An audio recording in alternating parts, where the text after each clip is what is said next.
ತಿಂಗಳಿನಿಂದ ಗೃಹಲಕ್ಷ್ಮಿ ಹಣ ಗೃಹಲಕ್ಷ್ಮಿಯರ ಖಾತೆಗೆ ಸಂದಾಯ ಆಗಿಲ್ಲ. ಗೃಹಲಕ್ಷ್ಮಿ ಹಣವನ್ನ ನಂಬಿದಂತಹ ಕುಟುಂಬಗಳು ಈಗ ಗೋಳಾಡುವಂತಹ ಪರಿಸ್ಥಿತಿ ಬಂದಿದೆ. 3 ತಿಂಗಳಿಂದ ಗೃಹಲಕ್ಷ್ಮಿಯ ಹಣ ಮಹಿಳೆಯರ ಖಾತೆಗೆ ಜಮೆ ಆಗಿಲ್ಲ.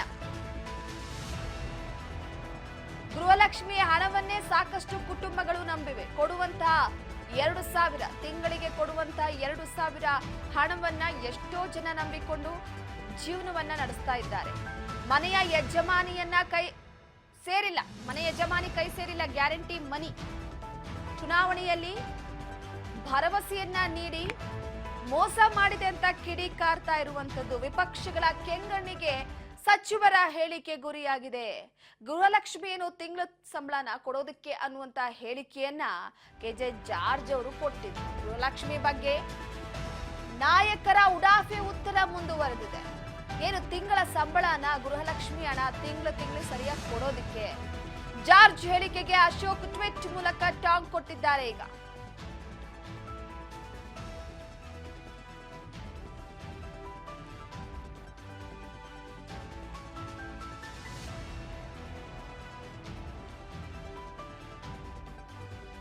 ಪ್ರಮುಖವಾಗಿ ಜಾರ್ಜ್ ಹೇಳಿಕೆಯ ವಿಚಾರಕ್ಕೆ ಸಂಬಂಧಪಟ್ಟಂತೆ ಟ್ವೀಟ್ ಮುಖಾಂತರ ವಾಗ್ದಾಳಿಯನ್ನ ನಡೆಸ್ತಾ ಇರುವಂತದ್ದು.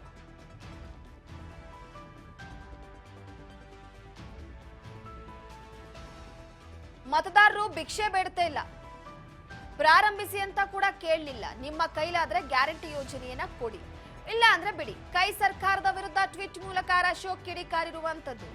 ಕನ್ನಡಿಗರ ಸ್ವಾಭಿಮಾನವನ್ನ ಕೆಣಕ್ಬೇಡಿ. ಗೃಹಲಕ್ಷ್ಮಿ ಅನ್ನಭಾಗ್ಯ ಹಣ ತಿಂಗಳ ಸಂಬಳ ಅಲ್ವಲ್ಲ ಅಂತ ಹೇಳಿದ್ದೀರಲ್ವಾ, ಇದೇನಾ ಮತದಾರರಿಗೆ ನೀವು ಕೊಡುವಂತಹ ಗೌರವ? ಗೃಹಲಕ್ಷ್ಮಿ ಹಣವನ್ನ ಕೊಡಿ, ಅನ್ನಭಾಗ್ಯದ ಹಣವನ್ನ ಕೊಡಿ ಅಂತ ಮತದಾರರೇನು ನಿಮ್ಮ ಬಳಿ ಭಿಕ್ಷೆ ಬೇಡ್ತಾ ಇಲ್ಲ. ಈ ಗ್ಯಾರಂಟಿ ಯೋಜನೆಗಳನ್ನ ಪ್ರಾರಂಭಿಸಿ ಅಂತ ಜನತೆ ಕೇಳಿಯೂ ಕೂಡ ಇಲ್ಲ. ನಿಮ್ಮ ಕಾಂಗ್ರೆಸ್ ಪಕ್ಷದ ಅಧಿಕಾರದ ತೆವಲಿಗೆ ಬೇಕಾಬಿಟ್ಟಿ ಗ್ಯಾರಂಟಿ ಯೋಜನೆಗಳನ್ನ ಘೋಷಣೆ ಮಾಡಿ ಈಗ ಮತದಾರರ ಬಗ್ಗೆ ಕೀಳಾಗಿ ಮಾತನಾಡ್ತಾ ಇದ್ದೀರಲ್ಲ, ಯಾಕೆ ಈ ರೀತಿ ಮಾಡ್ತೀರಿ? ನಿಮ್ಮ ಕೈಲಾದ್ರೆ ಕೊಟ್ಟ ಮಾತಿನಂತೆ ಗ್ಯಾರಂಟಿ ಯೋಜನೆಗಳನ್ನ ಗೌರವದಿಂದ ಜಾರಿ ಮಾಡಿ. ನಿಮ್ಮ ಕೈಲಾಗದಿದ್ರೆ ಬಿಟ್ಟು ಬಿಡಿ. ಗ್ಯಾರಂಟಿ ಯೋಜನೆಗಳನ್ನ ಜಾರಿ ಮಾಡುವ ಮುನ್ನವೂ ಕೂಡ ಜನರು ನೆಮ್ಮದಿಯಿಂದ ಜೀವನವನ್ನ ಸಾಗಿಸ್ತಾ ಇದ್ರು, ತಮ್ಮ ಬದುಕನ್ನ ಕಟ್ಕೊಂಡಿದ್ರು. ಅವು ಇಲ್ಲದೆಯೂ ಕೂಡ ತಮ್ಮ ಬದುಕನ್ನ ಕಟ್ಕೊಳ್ತಾರೆ. ಕಾಂಗ್ರೆಸ್ ಕೋಳಿ ಕೂಗಿದ್ರೆ ಕರ್ನಾಟಕದಲ್ಲಿ ಬೆಳಕು ಹರಿಯುತ್ತೆ ಎನ್ನುವ ದುಸ್ಥಿತಿಗೆ ಬಂದು ತಲುಪಿದೆ ಎನ್ನುವ ಮುಖಾಂತರವಾಗಿ ಕೆಜೆ ಜಾರ್ಜ್ ಅವರಿಗೆ ಟ್ವೀಟ್ ಮುಖಾಂತರವಾಗಿ ವಾಗ್ದಾಳಿಯನ್ನ ನಡೆಸಿರುವಂತದ್ದು. ಈಗಾಗಲೇ ದೇಶದಾದ್ಯಂತ ಕಾಂಗ್ರೆಸ್ ಪಕ್ಷ ಅಡ್ರೆಸ್ ಇಲ್ಲದಂತಾಗಿದೆ. ಕನ್ನಡಿಗರ ಸ್ವಾಭಿಮಾನಕ್ಕೆ ಧಕ್ಕೆ ತರುವಂತಹ ಕೆಲಸವನ್ನ ಮಾಡಬಾರದು ಎನ್ನುವ ಮುಖಾಂತರವಾಗಿ ಟ್ವೀಟ್ ಮುಖಾಂತರವಾಗಿ ವಾಗ್ದಾಳಿ ನಡೆಸಿದ್ದಾರೆ. ಕನ್ನಡಿಗರ ಸ್ವಾಭಿಮಾನಕ್ಕೆ ಪೆಟ್ಟು ಬಿದ್ರೆ ಕರ್ನಾಟಕದಲ್ಲೂ ಕಾಂಗ್ರೆಸ್ ಪಕ್ಷ ನಿರ್ನಾಮ ಆಗೋದ್ರಲ್ಲಿ ಯಾವುದೇ ಡೌಟ್ ಇಲ್ಲ ಅಂತ ಟ್ವಿಟರ್ ಮುಖಾಂತರವಾಗಿ ಆಕ್ರೋಶವನ್ನ ವ್ಯಕ್ತಪಡಿಸಿದ್ದಾರೆ ಅಶೋಕ್ ಅವರು. ಬಗ್ಗೆ ಮತ್ತಷ್ಟು ಅಪ್ಡೇಟ್ ಕೊಡ್ತಾ ಹೋಗ್ತಾರೆ ನಮ್ಮ ಪ್ರತಿನಿಧಿ ಬಸವರಾಜ್ ಹೂಗಾರ್ ಸಂಪರ್ಕದಲ್ಲಿದ್ದಾರೆ.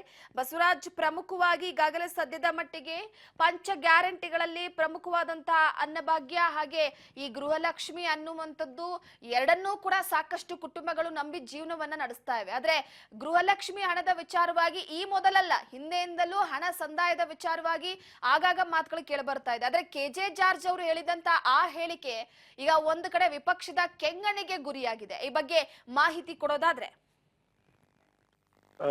ರೂಪಾ, ಏನು ಕಾಂಗ್ರೆಸ್ ಸರ್ಕಾರ 5 ಗ್ಯಾರಂಟಿಗಳನ್ನ ಕೊಡುವಂತ ನಿಟ್ಟಿನಲ್ಲಿ ಜಾರಿ ಕೂಡ ಅನುಷ್ಠಾನ ಕೂಡ ಮಾಡಿದೆ. ಕೆಲವಷ್ಟು ಕೂಡ ಈಗಾಗಲೇ 5 ಗ್ಯಾರಂಟಿಗಳು ಕೂಡ ಚಾಲನೆ ಕೂಡ ಕೊಟ್ಟಿದ್ದಾರೆ, ಈಗಾಗಲೇ ನಡೆದುಕೊಂಡು ಹೋಗ್ತಾ ಇದ್ದಾವೆ. ಆದ್ರೆ ಗೃಹಲಕ್ಷ್ಮಿ ಅಂತಕ್ಕಂಥ ಯೋಜನೆ ಏನಿದೆ, ಈ ಒಂದು ಯೋಜನೆ ಅಡಿಯಲ್ಲಿ ಬರ್ತಕ್ಕಂಥ ಪ್ರತಿ ತಿಂಗಳು 2,000 ರೂಪಾಯಿ ಹಣ ಏನಿದೆ, ಅದು ಕಳೆದ 3-4 ತಿಂಗಳಿಂದಲೂ ಕೂಡ ಹಣವು ಕೂಡ ಬಿಡುಗಡೆ ಆಗ್ತಾ ಇಲ್ಲ ಅನ್ನುವಂಥದ್ದನ್ನು ಕೂಡ ಹಲವಾರು ಬಾರಿ ಜನರು ಕೂಡ ಆಕ್ರೋಶ ವ್ಯಕ್ತಪಡಿಸ್ತಾ ಇದ್ದಾರೆ. ಅದರಂತೆ ವಿರೋಧ ಪಕ್ಷದ ನಾಯಕರು ಕೂಡ ಸಾಕಷ್ಟು ಈ ಬಗ್ಗೆ ಆರೋಪಗಳನ್ನ ಮಾಡ್ತಾ ಇದ್ದಾರೆ. ಸರ್ಕಾರಕ್ಕೆ ಗ್ಯಾರಂಟಿಗಳನ್ನ ಘೋಷಣೆ ಮಾಡಿದೆ, ಅದನ್ನ ಸರಿಯಾಗಿ ಅನುಷ್ಠಾನ ಮಾಡುವಂತ ನಿಟ್ಟಿನಲ್ಲಿ ವಿಫಲವಾಗ್ತಾ ಇದೆ.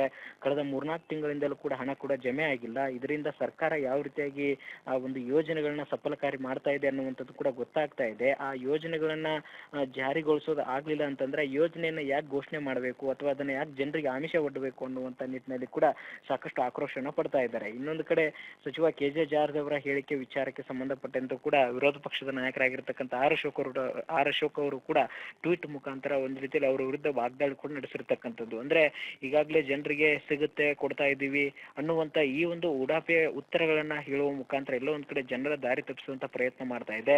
ಜನರಿಗೆ ಯಾವ ರೀತಿಯಾಗಿ ಅವರು ಮೊದಲಿಗೆ ಸರ್ಕಾರ ಏನು ಬರೋಕ್ಕಿಂತ ಮುಂಚಿತವಾಗಿ ಯಾವ ರೀತಿಯಾಗಿ ಭರವಸೆನ ಕೊಟ್ಟಿದ್ರು, ಪ್ರಣಾಳಿಕೆಯಲ್ಲಿ ಏನು ಅದನ್ನ ಉಲ್ಲೇಖ ಮಾಡಿದ್ರು, ಅದರಂತೆ ಅನುಷ್ಠಾನ ಮಾಡ್ಲಿಕ್ಕೆ ಆಗ್ತಾ ಇಲ್ಲ, ಸರಿಯಾಗಿ ಆ ಯೋಜನೆಯನ್ನ ಜನರಿಗೆ ತಲುಪಿಸುವಂತ ಪ್ರಯತ್ನ ಆಗ್ತಾ ಇಲ್ಲ. ಕೇಳಿದ್ರೆ ಉಡಾಫೆಯ ಉತ್ತರವನ್ನ ಸಚಿವರು ಕೊಡ್ತಾರೆ ಈಗ ಅನ್ನುವಂತ ಮಾತನ್ನು ಕೂಡ ಟ್ವೀಟ್ ಮುಖಾಂತರ ಅವ್ರ ವಿರುದ್ಧ ವಾಗ್ದಾಳಿ ಕೂಡ ನಡೆಸಿರ್ತಕ್ಕಂಥದ್ದು. ಆದ್ರೆ ಜನರಿಗೆ ಇವರು ಭಿಕ್ಷೆ ಕೊಡ್ತಿದ್ದಾರೆ, ಅದು ರಾಜ್ಯದ ಜನತೆಯ ದುಡ್ಡೇ, ಅವರ ದುಡ್ಡೇ ಅವ್ರಿಗೆ ಕೊಡ್ಲಿಕ್ಕೆ ಈ ರೀತಿಯಾಗಿರ್ತಕ್ಕಂಥ ಉಡಾಫೆಯ ಉತ್ತರಗಳನ್ನು ಹೇಳುವಂತ ಮುಖಾಂತರ ಅವರ ಒಂದು ಅಧಿಕಾರ ದರ್ಪಣ ಮೆರೆತಿದ್ದಾರೆ ಅನ್ನುವಂಥದ್ದನ್ನು ಕೂಡ ಆರಕ್ಷಕರು ಆಕ್ರೋಶವನ್ನು ವ್ಯಕ್ತಪಡಿಸಿರತಕ್ಕಂಥದ್ದು. ರೂಪ ಪ್ರಮುಖವಾಗಿ ನೋಡಿ, ಮತ್ತೊಂದು ಅಂಶ ಏನಪ್ಪಾ ಅಂತಂದ್ರೆ, ಗೃಹಲಕ್ಷ್ಮಿ ಹಣವನ್ನ ನಂಬ್ಕೊಂಡು ಎಷ್ಟೋ ಕುಟುಂಬಗಳು ಈಗಾಗಲೇ ಜೀವನವನ್ನ ನಡೆಸ್ತಾ ಇವೆ. ಆ ಹಣದಿಂದ ಎಷ್ಟೋ ಜನರ ಹೊಟ್ಟೆ ತುಂಬ್ತಾ ಇದೆ. ಸಾಕಷ್ಟು ಜನ ತಮ್ಮ ವೈಯಕ್ತಿಕ ಕೆಲಸಗಳಿಗೆ ಬಳಸ್ಕೊಂಡ್ರೆ, ಕೆಲವೊಂದಿಷ್ಟು ಜನ ಅದರಿಂದ ಸಮಾಜಮುಖಿ ಕಾರ್ಯಗಳನ್ನ ಕೂಡ ಮಾಡಿದ್ದಾರೆ. ಒಂದು ಗ್ರಂಥಾಲಯಗಳನ್ನ ತೆರೆಯುವ ಮುಖಾಂತರವಾಗಿ, ಊರಿಗೆ ಊಟವನ್ನ ಹಾಕಿಸುವ ಮುಖಾಂತರವಾಗಿ. ಸೊ ಆದ್ರೆ ಕೊಡುವಂತಹ ಸಂದರ್ಭದಲ್ಲಿ ಯಾವುದೇ ಗೊಂದಲ ಗೋಜಲಿಗೆ ಹೋಗ್ಲಿಲ್ಲ. ಆದ್ರೆ KJ ಜಾರ್ಜ್ ಅವರ ಹೇಳಿಕೆ ಅದು ಕೇವಲ ವಿಪಕ್ಷದವ್ರನ್ನ ಮಾತ್ರ ಅಲ್ಲ, ಈಗ ಯಾರು ಆ ಹಣವನ್ನ ಪಡೆದುಕೊಳ್ತಾ ಇದ್ದಾರೋ ಅದು ಸ್ವಾಭಿಮಾನಕ್ಕೆ ಅಡ್ಡಿಯಾಗೋ ರೀತಿಯಲ್ಲೇ ಹೇಳಿಕೆ ಕೊಟ್ಟಿರುವಂತಿದೆ. ರೂಪ, ಖಂಡಿತವಾಗ್ಲೂ ಕೂಡ ಗೃಹಲಕ್ಷ್ಮಿ ಯೋಜನೆಯನ್ನ ಅನುಷ್ಠಾನ ಮಾಡಿದಂತ ಸಂದರ್ಭದಲ್ಲಿ ಆರಂಭದಲ್ಲಿ ಸರಿಯಾಗಿ ಆ ಒಂದು ಖಾತೆಗೆ ಜಮಾ ಆಯಿತು, ಕೆಲವೊಂದಿಷ್ಟು ತಾಂತ್ರಿಕ ದೋಷ ಅನ್ನುವಂಥದ್ದನ್ನು ಹೇಳುವ ಮುಖಾಂತರ ಕೂಡ ವಿಳಂಬವಾಯಿತು. ಅದಾದ ಬಳಿಕ ಚುನಾವಣೆ ಬಂದಂತ ಸಂದರ್ಭದಲ್ಲಿ ಮತ್ತೆ ಅದನ್ನ ಯೋಜನೆಯನ್ನ ತಲುಪಿಸುವಂತ ಪ್ರಯತ್ನ ಸರ್ಕಾರ ಮಾಡಿತು. ಆದ್ರೆ ಇತ್ತೀಚೆಗೆ 3-4 ತಿಂಗಳಿಂದಲೂ ಕೂಡ ಆ ಒಂದು ಹಣ ಕೂಡ ಜಮೆ ಆಗ್ತಿಲ್ಲ ಅನ್ನುವಂಥದ್ದು. ಪ್ರಮುಖವಾಗಿ ನೀವು ಹೇಳಿದಂತೆ ಆ ಒಂದು 2,000 ರೂಪಾಯಿ ಹಣದಿಂದ ಸಾಕಷ್ಟು ಬೇರೆ ಬೇರೆ ಮಹಿಳೆಯರು ಅವ್ರದೇ ಆಗಿರ್ತಕ್ಕಂಥ ಕಾರ್ಯಚಟುವಟಿಕೆ ಬಳಸ್ಕೊಂಡಿದ್ದಾರೆ. ಕೆಲವೊಂದಿಷ್ಟು ಜನ ಅವ್ರದೇ ಆಗಿರ್ತಕ್ಕಂಥ ವಾಹನಗಳನ್ನ ಖರೀದಿ ಮಾಡಿದ್ದಾರೆ. ಕೆಲವೊಂದಿಷ್ಟು ಜನರಿಗೆ ಉಪಯೋಗ ಆಗುವಂತ ನಿಟ್ಟಿನಲ್ಲಿ ಗ್ರಂಥಾಲಯ ಕಟ್ಟಿಸಿಕೊಟ್ಟಿದ್ದಾರೆ. ಈ ರೀತಿಯಾಗಿ ಅವ್ರದೇ ಆಗಿರ್ತಕ್ಕಂಥ ಒಂದಿಷ್ಟು ಸಂಕಷ್ಟಕ್ಕೆ, ಅವರ ಕುಟುಂಬದ ಸಂಕಷ್ಟಕ್ಕೆ ನೆರವಾಗುವಂತ ಪ್ರಯತ್ನಕ್ಕೂ ಕೂಡ ಅದನ್ನ ಬಳಸ್ಕೊಂಡಿದ್ದಾರೆ. ಸ್ವತಃ ಅದನ್ನು ಕೂಡ CM ಸಿದ್ದರಾಮಯ್ಯವರು ಹಲವಾರು ಕಾರ್ಯಕ್ರಮಗಳಲ್ಲಿ ಹೇಳ್ಕೊಂಡಿದ್ದಾರೆ. ನಮ್ಮ ಈ 2,000 ರೂಪಾಯಿ ಹಣವನ್ನ ಮಹಿಳೆಯರು ಅದನ್ನ ಸಫಲಕಾರಿಯಾಗಿ ಬಳಸ್ಕೊಳ್ತಾ ಇದ್ದಾರೆ, ಅವರಿಗೆ ಅನುಕೂಲ ಆಗ್ತಾ ಇದೆ, ಬಡ ಸಾಮಾನ್ಯ ಜನರಿಗೆ ಕೂಡ ಅದು ಸಾಕಷ್ಟು ಸಹಕಾರಿ ಆಗ್ತಾ ಇದೆ ಅನ್ನುವಂಥದ್ದನ್ನ ಸಚಿವೆ ಲಕ್ಷ್ಮೀ ಹೆಬ್ಬಾಳ್ಕರ್ ಅವರಾಗಿರ್ಬೋದು, CM ಸಿದ್ದರಾಮಯ್ಯ ಆಗಿರ್ಬೋದು, ಸಾಕಷ್ಟು ಕಾಂಗ್ರೆಸ್ ನಾಯಕರು ಇದನ್ನ ಮೆಚ್ಚುಗೆಯನ್ನು ಕೂಡ ವ್ಯಕ್ತಪಡಿಸ್ತಾ ಹೋಗ್ತಾ ಇದ್ರು. ಆದ್ರೆ ಇದೀಗ ಆ ಒಂದು ಯೋಜನೆ ಸರಿಯಾಗಿ ಜನರಿಗೆ ತಲುಪ್ತಾ ಇಲ್ಲ, 2,000 ರೂಪಾಯಿ ಹಣ ಮುಟ್ತಾ ಇಲ್ಲ. ಪ್ರತಿ ತಿಂಗಳು ಕೂಡ ಸರ್ಕಾರ ಇಂತಿಷ್ಟು ಹಣ ಅಂತ ತೆಗೆದು ಇಟ್ಟರು ಸಹಿತ ಯಾಕೆ ಈ ಒಂದು ಗೃಹಲಕ್ಷ್ಮಿ ಅಂತಕ್ಕಂಥ ಯೋಜನೆ ವಿಳಂಬವಾಗ್ತಾ ಇದೆ? ಅಲ್ಲಿ ಅಧಿಕಾರಿಗಳ ಲೋಪದೋಷವೋ ಅಥವಾ ಸರ್ಕಾರವೇ ಹಣವನ್ನ ಬಿಡುಗಡೆ ಮಾಡ್ಲಿಕ್ಕೆ ಮೀನಾಮೀಷ ಎನಿಸ್ತಾ ಇದೆವೋ, ಇದರಲ್ಲಿ ಯಾರ ಕೈವಾಡ ಅನ್ನುವಂಥದ್ದೇ ಒಂದಿಷ್ಟು ಪ್ರಶ್ನೆ ಎಡೆ ಮಾಡಿಕೊಡ್ತಾ ಇದೆ. ಒಂದ್ ಕಡೆ CM ಸಿದ್ದರಾಮಯ್ಯವ್ರನ್ನ ಈ ಬಗ್ಗೆ ಕೇಳಿದ್ರೆ 3-4 ತಿಂಗಳಿಂದ ಹಣ ಬಿಡುಗಡೆ ಆಗ್ತಾ ಇಲ್ಲ ಗೃಹಲಕ್ಷ್ಮಿ ಅಂತಕ್ಕಂಥದ್ದು ವಿಚಾರವೇ ನಂಗೆ ಗೊತ್ತಿಲ್ಲ ಅನ್ನುವಂತ ಮಾತನ್ನ ಹೇಳ್ತಾರೆ. ಈ ಮುಖಾಂತರ CM ಅವರು ಕೂಡ ಈ 3-4 ತಿಂಗಳಿಂದ ಕೂಡ ಹಣ ಬಿಡುಗಡೆ ಆಗ್ತಕ್ಕಂತ ಆಗಿಲ್ಲ ಅನ್ನುವಂತ ವಿಚಾರ CM ಸಿದ್ದರಾಮಯ್ಯವರು ಕೂಡ ಗಮನಕ್ಕೆ ಅಧಿಕಾರಿಗಳು ತಂದಿಲ್ವಾ, ಅಥವಾ ಅದನ್ನ ತಿಳಿದುಕೊಳ್ಳುವಂತ ಪ್ರಯತ್ನ ಕೂಡ ಮಾಡಿಲ್ವಾ, ಅಥವಾ ಅದು ತಿಳಿದ್ರು ಸಹಿತ ಜನರಿಗೆ ಎಲ್ಲ ಒಂದ್ ಕಡೆ ಈ ರೀತಿಯಾಗಿರ್ತ ಉತ್ತರ ಕೊಡುವಂತ ನಿಟ್ಟಿನಲ್ಲಿ CM ಸಿದ್ದರಾಮಯ್ಯವರು ಕೂಡ ಅವರ ಒಂದು ಕಾರ್ಯವೈಖರಿಗೂ ಕೂಡ ಪ್ರಶ್ನೆ ಮೂಡಿದಂತೆ ಇಲ್ಲಿ ಒಂದಿಷ್ಟು ಕಾಣ್ತಾ ಇದೆ. ಹಾಗಾಗಿ ಇದನ್ನ ಸರ್ಕಾರ ಒಂದ್ ಕಡೆ ಇದನ್ನ ಹಣವನ್ನ ನಿಭಾಯಿಸುವಂತ ನಿಟ್ಟಿನಿಗೆ ಕೂಡ ವಿಫಲಕಾರಿ ಆಗ್ತಾ ಇದೆ. ಅಥವಾ ಈಗ ಸಚಿವ KJ ಜಾರ್ಜ್ ಅವರು ಕೂಡ ಹೇಳಿಕೆಗಳನ್ನ ನಾವು ಗಮನಿಸ್ತಾ ಇದ್ದೇವೆ.